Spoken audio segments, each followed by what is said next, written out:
नमस्कार। संपूर्ण स्वदेश कार्यक्रम में आपका स्वागत है।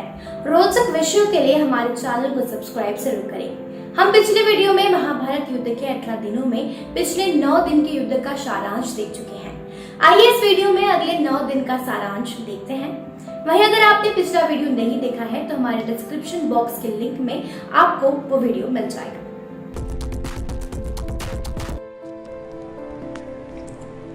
10वां दिन, भीष्म की मृत्यु। भीष्म के पराक्रम का सामना करने में असमर्थ पांडवों ने शिखंडी लगाने का फैसला किया। शिखंडी बाण बिना किसी बाधा के भीष्म पर जा गिरे। अर्जुन ने भीष्म के हमले से खुद को बचाते हुए खुद को शिखंडी के पीछे रखा और भीष्म के कवच में कमजोर बिंदुओं पर अपने तीरों को निशाना बनाया।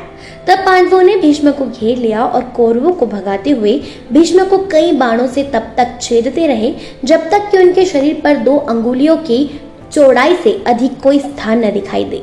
शीघ्र ही उनके शरीर से हर अंग से बाण चिपक गए। महान योद्धा अपने रथ से नीचे गिर गए। उनका शरीर जमीन को नहीं छू पाया क्योंकि उनके शरीर से निकले बाणों द्वारा ऊपर ही रह गया। भीष्म ने अपने पिता राजा शांतनु से वादा किया था कि जब तक हस्तिनापुर सभी दिशाओं से सुरक्षित नहीं हो जाता तब तक वे जीवित रहेंगे। इस वादे को निभाने के लिए भीष्म ने अपने पिता द्वारा दिए गए इच्छा मृत्यु के वरदान का इस्तेमाल किया। दोनों सेनाएं भारत के सबसे बड़े सम्मान में अपनी लड़ाई रोक देती हैं और उनकी सलाह लेने के लिए उनसे संपर्क करती है। कौरव और पांडव भीष्म के अनुरोध पर इकट्ठा हुए और अर्जुन ने उन्हें अपने सिर आराम करने के लिए 3 बाण का एक तकिया बना दिया और उन्हें मीठे पानी का एक ठंडा जेट प्रदान करने के लिए धधकते तीर के साथ जमीन पर प्रहार किया।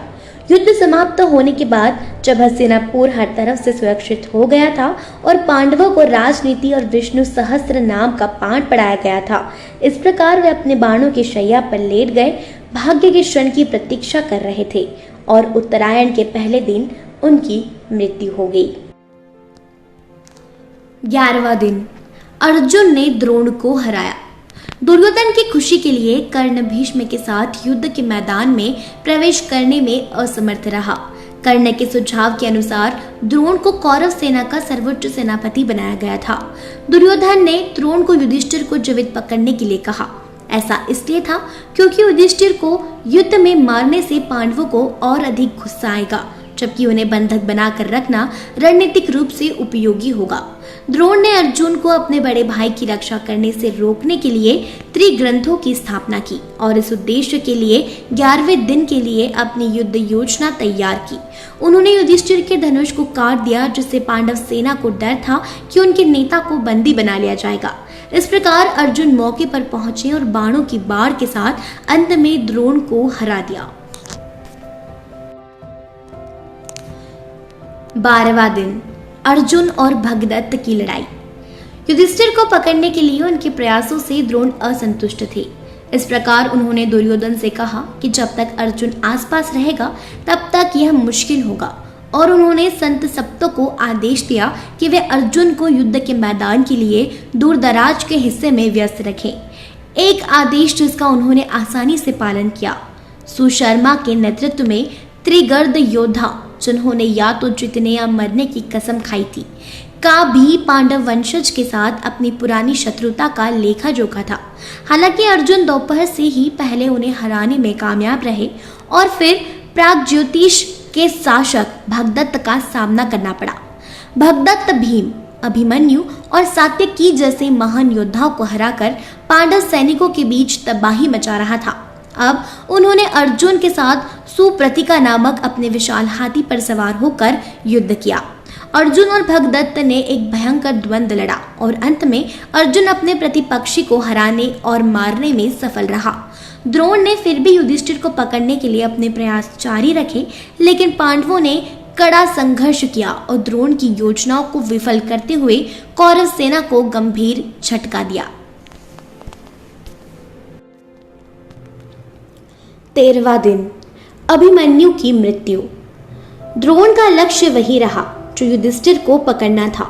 इस प्रकार उन्होंने अपने सैनिकों को चक्र संरचना में रखा, जो एक बहुत ही जटिल और लगभग अभेद्य संरचना है। पांडवों के बीच केवल अर्जुन और कृष्ण ही जानते थे कि इस गठिन को कैसे भेदना है। और उन्हें ऐसा करने से रोकने के लिए सुशर्मा के नेतृत्व में संशप्तकों ने फिर से अर्जुन को चुनौती दी और उसे पूरे दिन युद्ध के मैदान में एक दुरुस्त हिस्से में व्यस्त रखा। अर्जुन ने हजारों संशप्तकों का वध किया, लेकिन उन सभी का संहार नहीं कर सके। युद्ध के मैदान की दूसरी ओर शेष 4 पांडव और उनके सहयोगी द्रोण के चक्र गठन को तोड़ना असंभव पा रहे थे। युधिष्ठिर ने अभिमन्यु को चक्र को तोड़ने का निर्देश दिया। जब अभिमन्यु अपनी मां की गर्भ में था, तब अर्जुन ने अभिमन्यु को चक्रव्यूह को तोड़ना और उसमें प्रवेश करना सिखाया था। फिर भी चक्रव्यूह से बाहर निकलने का तरीका समझाने से पहले अर्जुन को कृष्ण ने बाधित किया।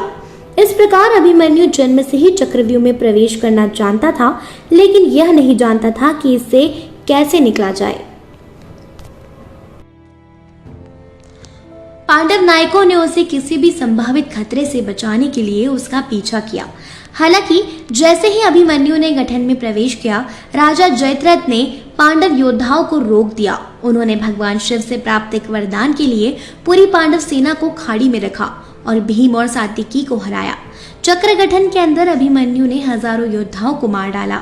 उनमें से कुछ वृहद्वाला, अस्माका का शासक, माटी का वध, रुकमरात, शल्य का छोटा भाई लक्ष्मण और कई अन्य शामिल थे। वो द्रोण, कर्ण, अश्वत्थामा, कृतवर्मा और अन्य जैसे महान योद्धाओं को हराने में भी कामयाब रहे।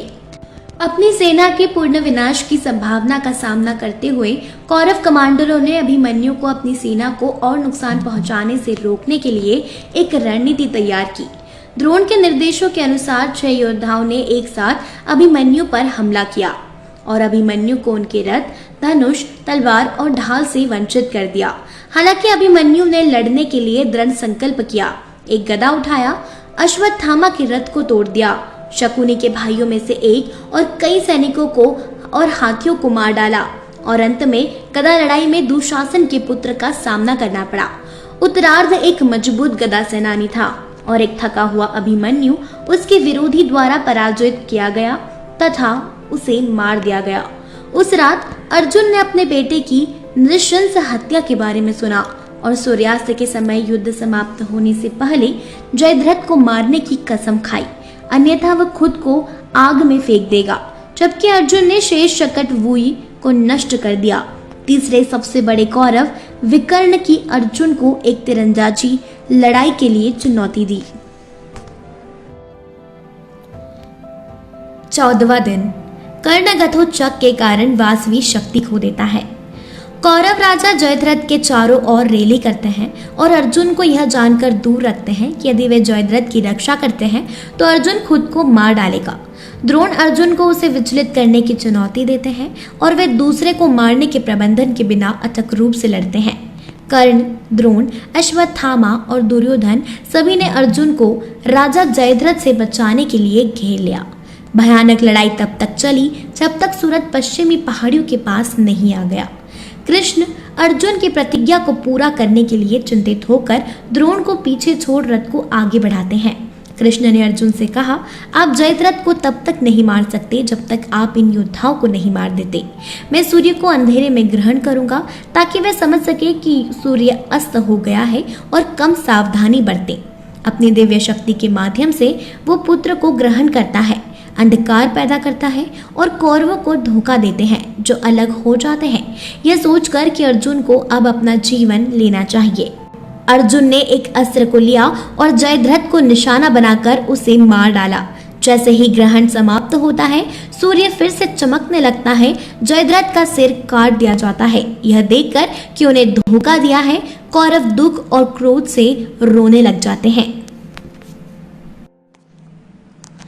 दुर्योधन व्याकुल होकर अपनी सेना को रात भर लड़ने का आदेश देता है और 2 मेजबान मशाल जलाकर अपनी लड़ाई जारी रखते हैं। लेकिन वे इतने थके हुए होते हैं कि सोते समय आदमी मारे जाते हैं और बहुतों को उनके दोस्तों ने अचंभे में मार दिया। सूर्यास्त के बाद भी लड़ाई जारी रही। अर्जुन ने भीम से विकर्ण को नष्ट करने के लिए कहा, लेकिन भीम ने मना कर दिया क्योंकि विकर्ण ने द्रौपदी वस्त्रपर्णम के दौरान पांडवों को बचाव किया था। भीम और विकर्ण ने एक दूसरे पर बाण बरसाए। बाद में भीम ने अपनी गदा विकर्ण पर फेंकी जिससे उसकी मृत्यु हो गई। मांसल पांडव तबाह हो गए और उनकी मृत्यु पर शोक व्यक्त करते हुए कहा कि वो धर्म के व्यक्ति थे और यह अफसोस की बात थी कि उन्होंने अपना जीवन कैसे जिया। द्रोण ने केकाई के शासक और चेदी के शासक को मार डाला। दुशासन के पुत्र दुर्मासन को भीम ने द्वंद्व युद्ध में मार डाला था। इस समय के दौरान भीम के पुत्र घटोत्कच ने कौरवों के बीच कहर बरपाया जब तक कि वो इंद्र द्वारा कर्ण को दिए गए एक हथियार वासवी शक्ति से गिर नहीं गया। कर्ण अर्जुन के खिलाफ वासवी शक्ति का उपयोग करने की योजना बना रहा था। हालांकि दुर्योधन कर्ण के साथ घटोत्कच के नरसंहार को समाप्त करने के लिए बेताब था। इसका इस्तेमाल करने के लिए अब कर्ण हथियार खो देता है क्योंकि इसका उपयोग केवल एक बार किया जाता है और इंद्र के पास वापस आ जाता है। फिर दोनों सेनाएं एक विराम लेती हैं और तब तक युद्ध विराम का आह्वान करती है जब तक कि चंद्रमा उदय न हो जाए और युद्ध के मैदान में आ जाए। 15वां दिन धृष्टद्युम्न ने द्रोण का वध किया। युद्ध चंद्रोदय और सूर्योदय तक जारी रहता है। जब द्रोण पांडव सेना का वध करना शुरू करते हैं, अर्जुन और द्रोण एक भीषण युद्ध में मिलते हैं, लेकिन कोई भी पक्ष प्रबल नहीं हो सकता। द्रोण फिर विराट और द्रुपद दोनों से लड़ते हैं, उन दोनों को मारते हैं। यह देखकर कि इस भयंकर योद्धा को कोई नहीं मार सकता, कृष्ण सलाह देते हैं कि वह उसे मारने के लिए छल का प्रयोग करे। युधिष्ठिर अनिच्छा से सहमत होते हैं और भीम को अश्वत्थामा नाम के एक हाथी को मारने का आदेश दिया जाता है। भीम हाथी को मारने के लिए आगे बढ़ते हैं और जोर से घोषणा की जाती है कि अश्वत्थामा मर चुका है। फिर जब वो द्रोण के पास होते हैं तो वे जोर से घोषणा करते हैं कि मैंने अश्वत्थामा को मार डाला है। द्रोण के पैर पानी में बदल जाते हैं, लेकिन उन्हें विश्वास नहीं हो रहा कि अश्वत्थामा जैसा शक्तिशाली योद्धा भी भीम के हाथों मर सकता है। तो वे युधिष्ठिर के पास जाते हैं और उससे पूछते हैं कि क्या यह सच है। युधिष्ठिर हमेशा सत्यवादी उत्तर सकारात्मक देते हैं। द्रोण व्याकुल हैं। काबू पाने के लिए वे अपने हथियार छोड़ देते हैं और शरीर छोड़ने के लिए ध्यान में चले जाते हैं। फिर उन्हें धृष्टद्युम्न ने अपने पिता की मृत्यु का बदला लेने और अपने प्रतिज्ञा को पूरा करने के लिए मार डाला। अश्वत्थामा अपने पिता की मृत्यु से क्रोधित हो गया और उसने पांडव सेना के खिलाफ नारायण शस्त्र निकाल दिया। कृष्ण सभी को अपने हथियार डालने और जमीन पर लेटने के लिए कहते हैं क्योंकि यही एकमात्र तरीका है जिससे हथियार को हानि रहित बनाया जा सकता है। कुंती ने कर्ण को पांडवों के पक्ष में शामिल होने का अनुरोध करते हुए कहा कि वे उसका सबसे बड़ा पुत्र है, लेकिन कर्ण कहता है कि वो अर्जुन को छोड़कर सभी पांडवों को बख्श देगा।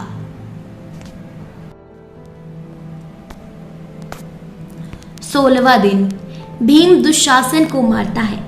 16वें दिन कर्ण को कुरुसेना का सर्वोच्च सेनापति बनाया गया। शल्य को कर्ण का सारथी बनाया गया। वह बहुत निराश है क्योंकि यद्यपि कर्ण अर्जुन से तीरंदाजी में मिलता है, केवल शल्य ही कृष्ण को सारथी के रूप में मिला सकता है। कर्ण ने बहादुरी से लड़ाई लड़ी, लेकिन पांडव सेनापतियों ने उन्हें घेर लिया और उन पर हमला कर दिया, जो उस पर हावी होने में असमर्थ थे। कर्ण ने पांडव सेना को भारी नुकसान पहुंचाया, जो कि भाग गई। तब अर्जुन ने अपने हथियारों से कर्ण के हथियारों का सफलतापूर्वक विरोध किया और कौरव सेना को भी हताहत किया। सूरज जल्द ही अस्त हो गया और अंधेरे और धूल के साथ कार्यवाही का आकलन करना मुश्किल हो गया। भीम ने अपने गदा घुमाई और दुशासन के रथ को चकनाचूर कर दिया। भीम ने दुशासन को जब्त कर लिया, उसके दाहिने हाथ को कंधे से चीर दिया और उसे मार डाला। उसकी छाती को फाड़ दिया और उसका खून पी लिया और द्रौपदी के खुले बालों पर धब्बा लगाने के लिए कुछ ले गया। इस प्रकार द्रौपदी ने अपमानित होने पर की गई अपनी प्रतिज्ञा को पूरा किया।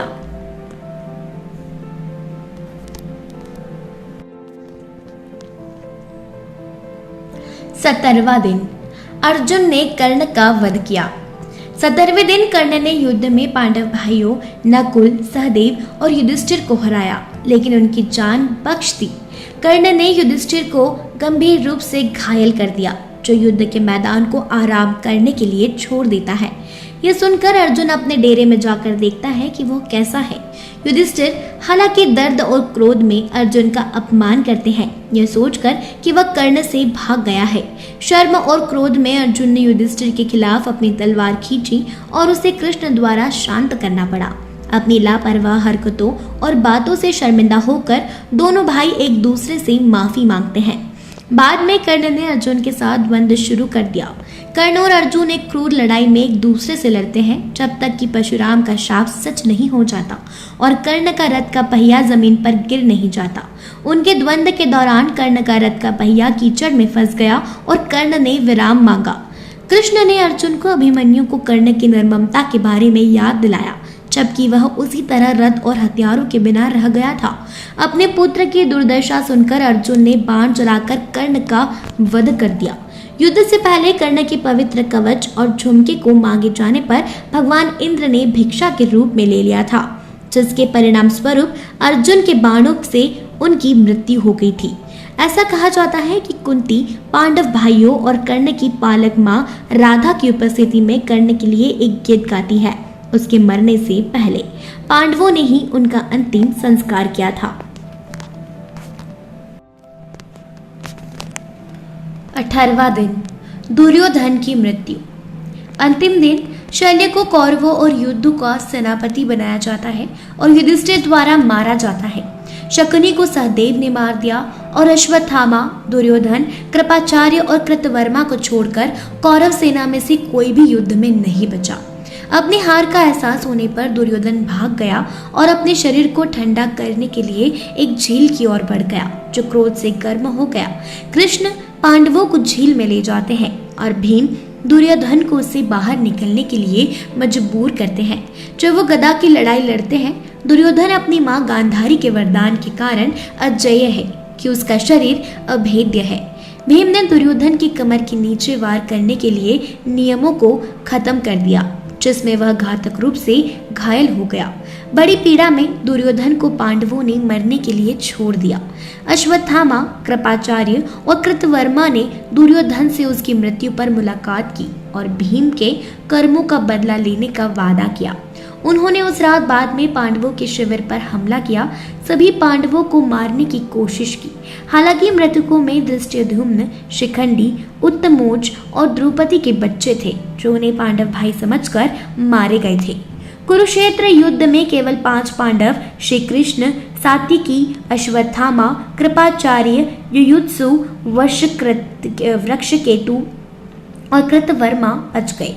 युधिष्ठिर को 36 वर्षों के लिए हस्तिनापुर के राजा का ताज पहनाया गया। उन्होंने कृष्ण के निधन के बाद अर्जुन के पोते राजा परीक्षित को उपाधि देते हुए सिंहासन त्याग दिया। युधिष्ठिर जब द्रौपदी और उनके भाइयों के साथ स्वर्ग की खोज के लिए हिमालय के लिए रवाना हुए। द्रौपदी और 4 पांडव भीम, अर्जुन, नकुल और सहदेव की यात्रा के दौरान मृत्यु हो गई और युधिष्ठिर पवित्र हृदय के रूप में एकमात्र उत्तरजीवी को धर्म द्वारा नश्वर के रूप में स्वर्ग में प्रवेश करने के लिए आमंत्रित किया गया था। यह वीडियो देखने के लिए आप सभी का धन्यवाद।